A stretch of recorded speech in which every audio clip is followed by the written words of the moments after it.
Hi friends, and welcome to another short and quick video on the Racing Family channel. My name is Big Z, and today we all have the honor of taking a ride in the new flagship of the United Racing Design team called the LOIRE 07. Of course, it is a well-known representative of the LMP2 class, the Oreca Gibson 07, and we must mention that a similar version of this car was already offered in one of the LOIRE packages.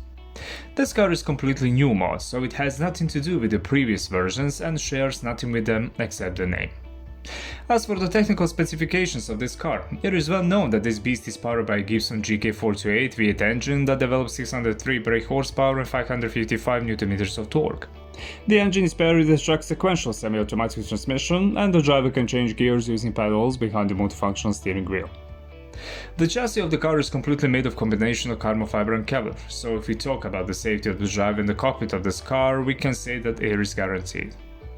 Michelin slicks tires and well-known double visuals in combination with push reduction springs, dampers and anti-roll bars are responsible for the stability of the car.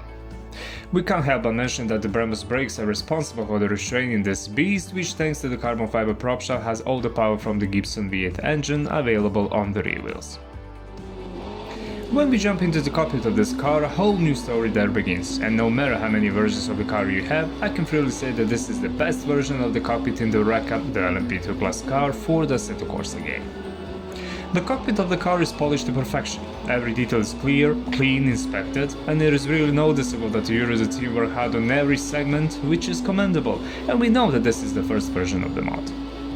On the car, both outside and inside, everything works flawlessly. All the lights have an almost natural glow. When the lights are turned on, all button switches on both the steering wheel and the center console are backlit. The main screen on the steering wheel is characterized by transparency and clarity, so you can be sure that you will not miss any information related to both the car and the race itself. But I have to say that there is still one small detail that at first catches my eye, to put it that way, and that is the position of the virtual driver's hands on the steering wheel. It is immediately noticeable that they do not lie naturally on the steering wheel, look more like they are there just to fill the gap. On the outside of the car, as I already said, everything functions flawlessly. All the lights have a clear and clean illumination, the Viper works, the indicators work, with a note that on the front lights could be work a little more, because there is a noticeable blurring reflection, but nothing that the small update can't fix, because still this is the first version of the mod. This car also has many technical things that can be adjusted by your taste. You can adjust the front wing, rear wing, brakes, diff power, diff preload, diff coast, engine limiter, steer assist, alignment, and most importantly, you can adjust each gear separately. And at your disposal you have the optional setups for final gear ratio in combination short, medium, long, and my favorite Le Mans, which is commendable.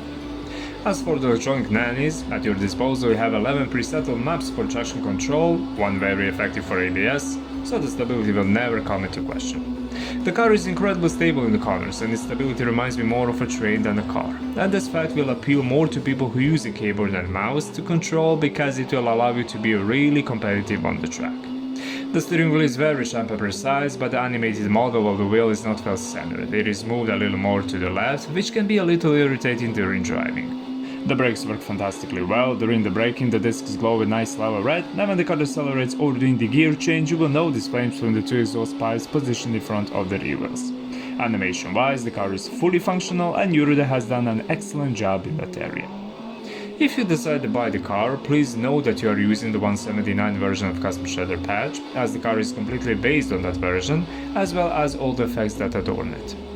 In the RAR folder you will get a car with 4 high-quality ready-made skins, and also one PDF file where you will find additional settings for your car and an explanation of how to use them. For this mod you don't need to use custom shader patch to be able to run this car in the game. My friends, thank you for watching this video, stay safe and healthy, and remember always to wear a seatbelt when you drive. See you in the next video. Bye.